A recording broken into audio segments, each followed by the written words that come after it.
And I am live broadcasting Hangouts on air, and I think this will be recorded when I'm done. Okay, cool. So I'm just want to keep on going from last time. I'm talking about stuff. So I want to start. So last time I was talking about two issues that are important to me in the election season: income inequality and sustainability of civilization. I was just poking around and I wanted to share this poll of Americans that that was done about this time last year about their thoughts on sustainability and the environment, just because I thought it was interesting. Try to screen share right up here.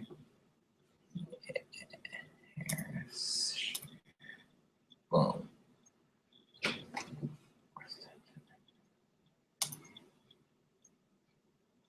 Okay, this might be working.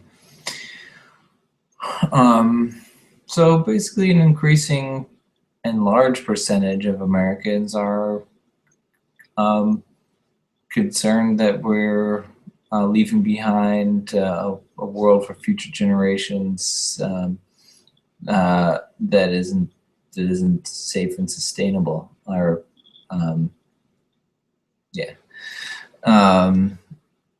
so we got here. This is about this time last year. 56% of Americans say the current focus on the environment in our society is not going far enough.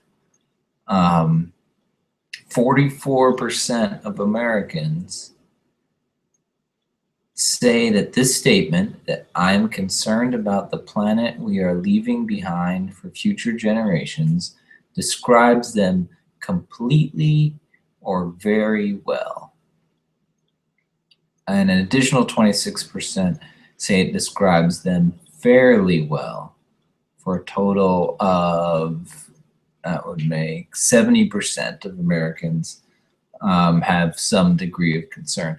So that's a huge number, and you see the jump, like year over year, 6% from, I guess, 2013 and 2014.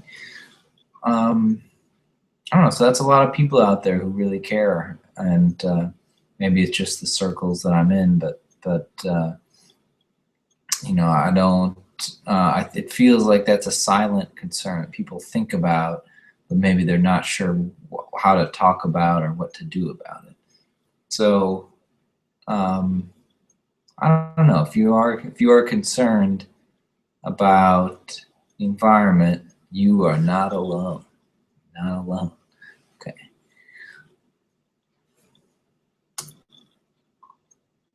Oh, there we go. Okay. So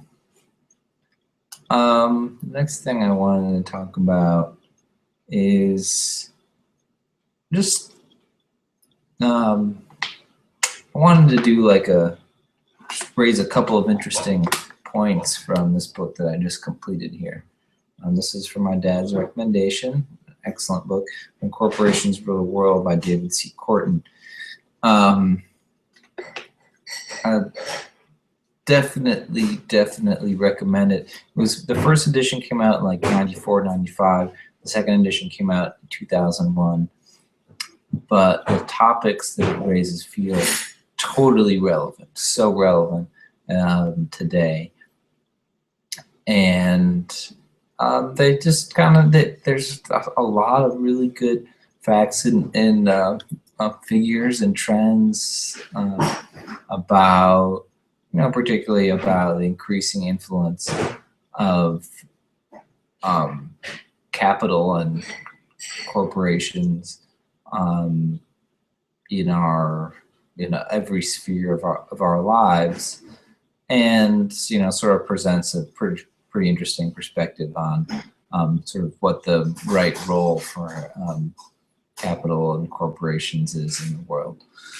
But I think one of the early and most important points that's made in the book, and that I've seen elsewhere, that is really sinking in with me these days, is that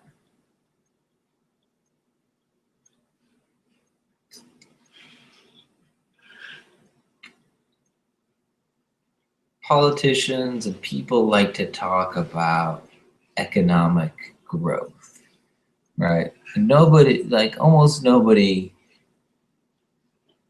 thinks that economic growth is a bad thing, right? Like everybody, is like, yeah, I want to make the economy bigger. I want to grow the economy. I read, some report of Hillary Clinton's, first few campaign stops in Iowa. And apparently, she said that, her number one focus is revitalizing the economy. Her husband's campaign in '92 was the one that coined the, it's the economy, stupid. And so we all economic, like everybody seems to agree and think, okay, economic growth is good. But the point that this book made, and then I've heard elsewhere, is that at the end of the day, economic growth is fueled by consumption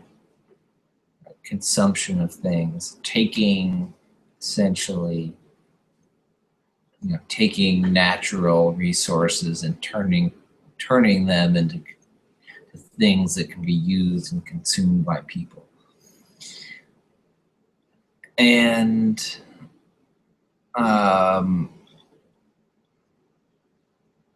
we live on a large but finite planet.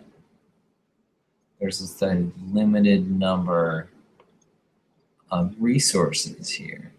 And so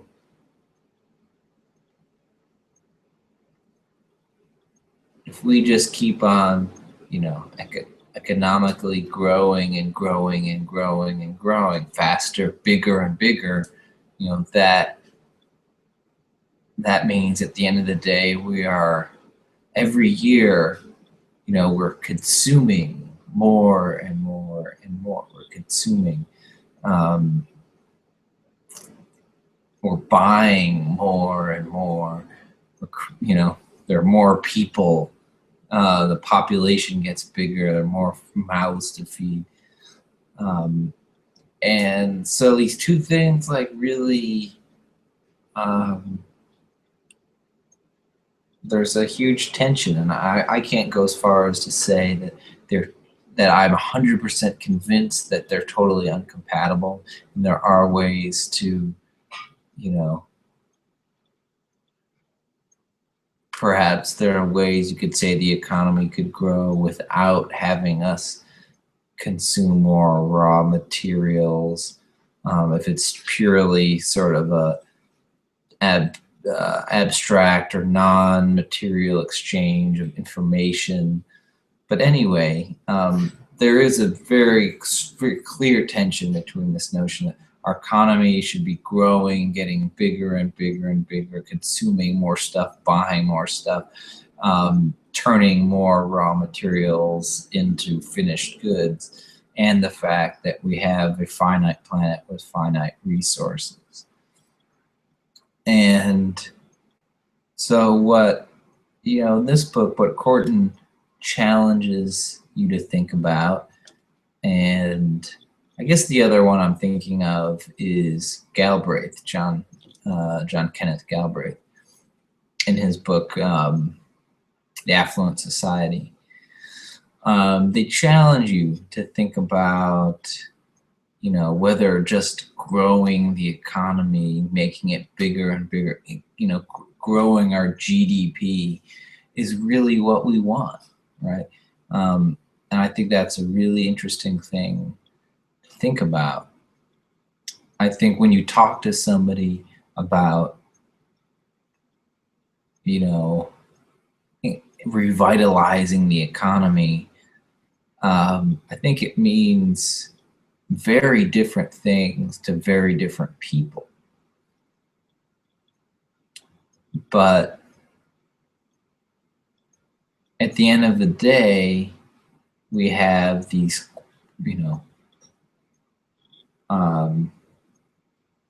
we have these quantitative measures, GDP, which is a quantitative thing that's calculated every quarter.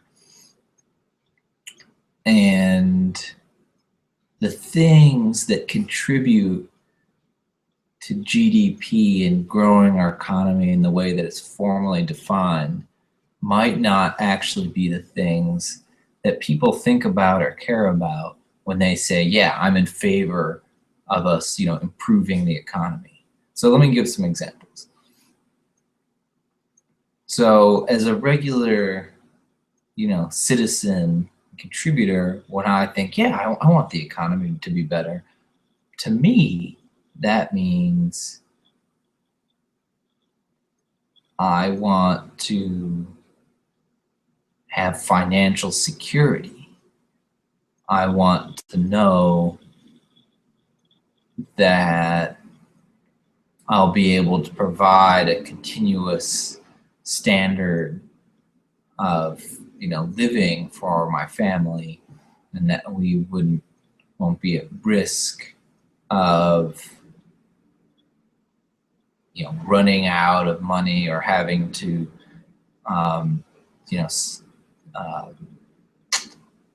having to, take a job where I have to work lots of hours and be able to, and have to be distanced from my family in order to survive. To me, it means, financial security, to be able to have a work-life balance, of course, to feel that, that jobs, can pay well enough and give me enough time to do things that I pursue out of my own desires and joys, and to spend time, of course, with friends and family.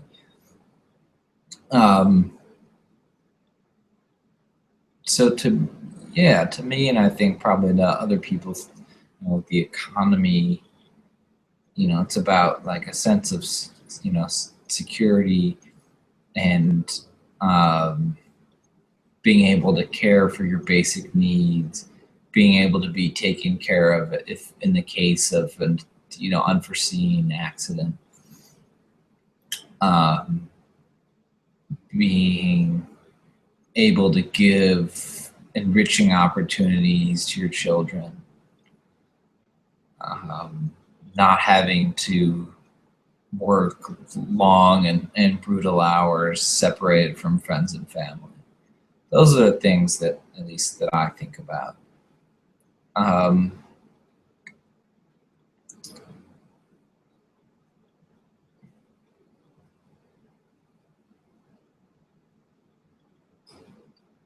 But those aren't necessarily things that are good for GDP.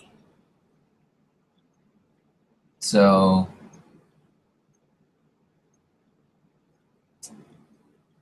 GDP is improved if we all work more and more and more hours. Then we're going to be, considered to be more productive. If we work more and more hours, we produce more stuff. We, if we're on a hourly wage, we'll earn more, we'll be able to buy more and consume more. And those things all, so boost the economy in terms of GDP.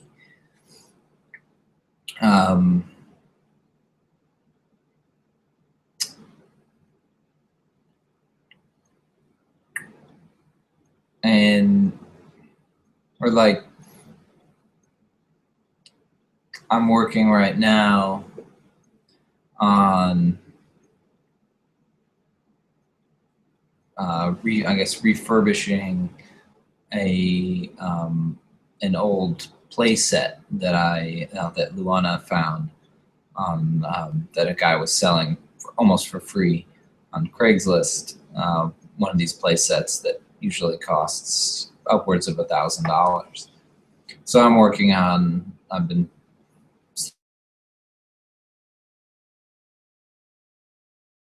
slowly trying to repaint, fix it, sand it down, repaint, rebuild it. And I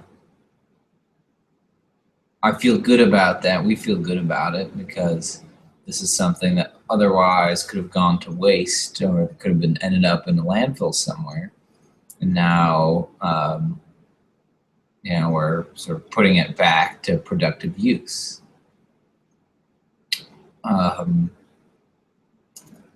But if we had bought a brand new playset, we bought a brand new one from the store, that would have helped the economy more in terms of GDP, because we would have consumed something, somebody else, some other company would have gotten the money and then been able to use that money to make more stuff, and that would have contributed to GDP. And in general,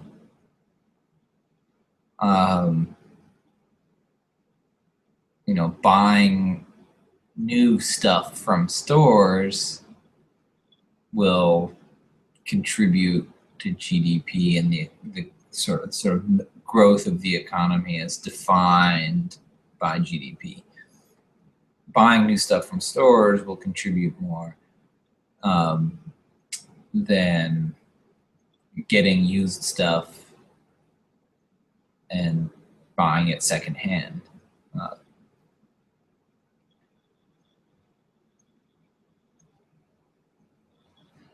So the question that I pose is,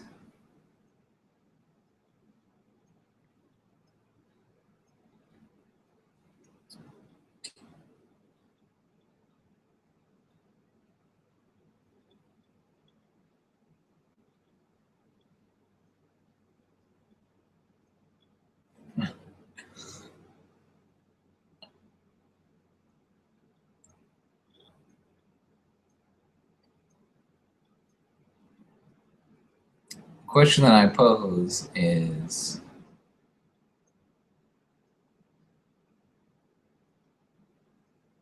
when you hear a politician say, you know, I'm all about making the economy better,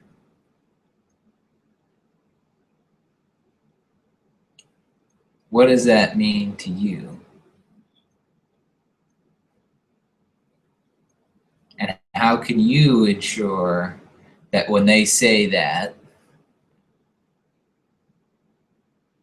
that they're promising to deliver something that matters to you and not to the institutions or organizations that benefit from GDP growth?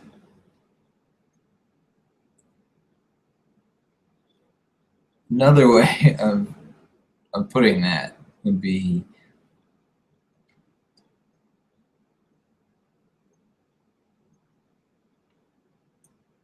different way of putting that would be, you know, our GDP, our economy has grown tremendously. It's grown more than 5-fold over the past 50 years.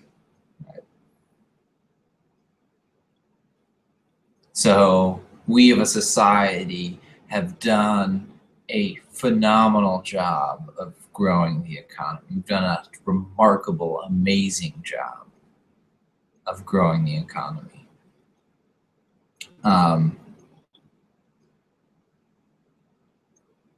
The question is, you know, what has it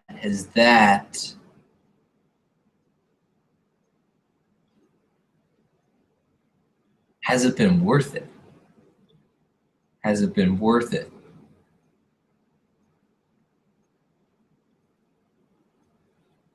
And is that the most important thing? Has it been so good to grow the economy over the past 50 years or the past 20 years? Has it been so good that that's the thing that we should focus on more than anything else and is that the thing that we should keep on doing? Growing it bigger and bigger. Is that really our number one priority? As it's been growing. It's been growing. And has it given us what we wanted? Has the economy given us what we wanted? Because it's been growing.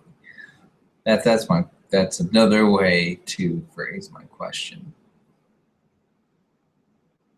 And with that, I want to seg into to a chart. I think it's a very powerful chart. Bring up here.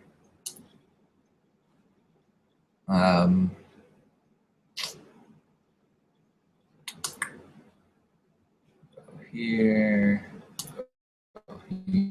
Here.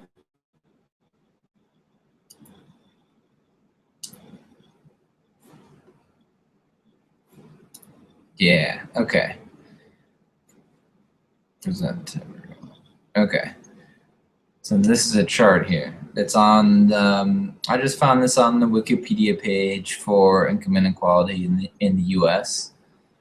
I can't say that I can vouch 100% for this particular analysis. I know that it's based on census data, but it does say author's analysis, and I don't know the details of it, but I'm going to trust it because I think you hear a lot of people telling the same basic story.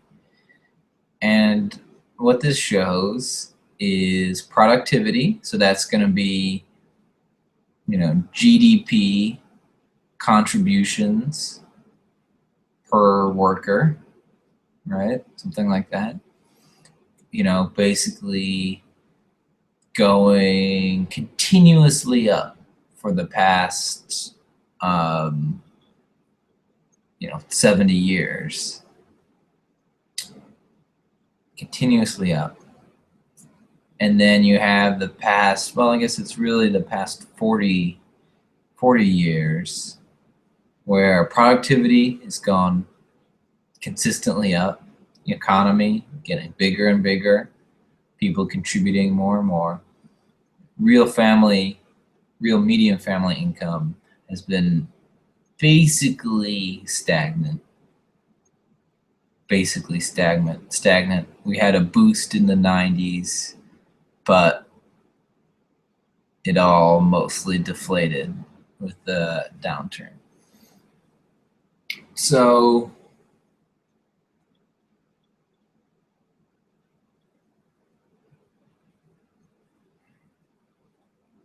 I guess here's another way to frame the same question is when people say, oh yeah, I'm all about, making the economy better and stuff, right? Which one of these lines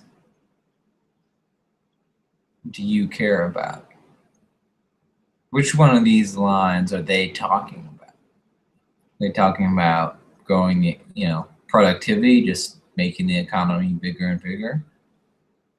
Or are they talking about real income? How much you as an ordinary person can purchase with the money that you make? How much real stuff, food, gas, real estate can you get with the money that you're earning?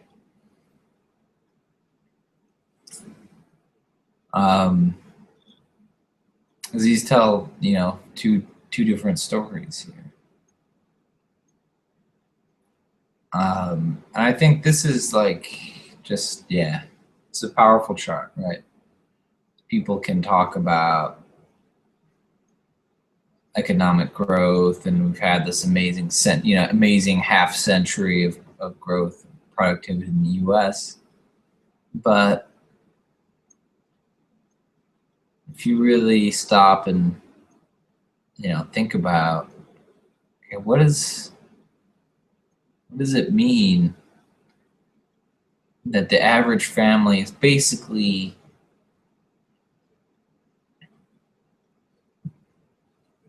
can basically afford the same stuff that it could afford 30 years ago? What's been the purpose of us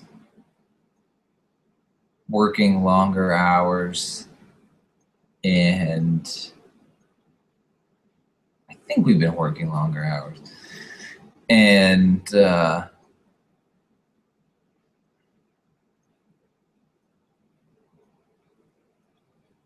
having all in all less security, less job security, and feeling more and more uncomfortable about what we're doing to the environment, right?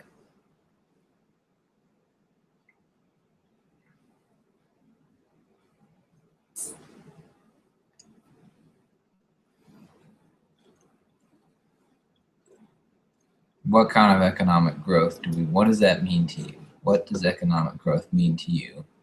What kind of growth do you want to see? So with that, I guess I'm done. Good night.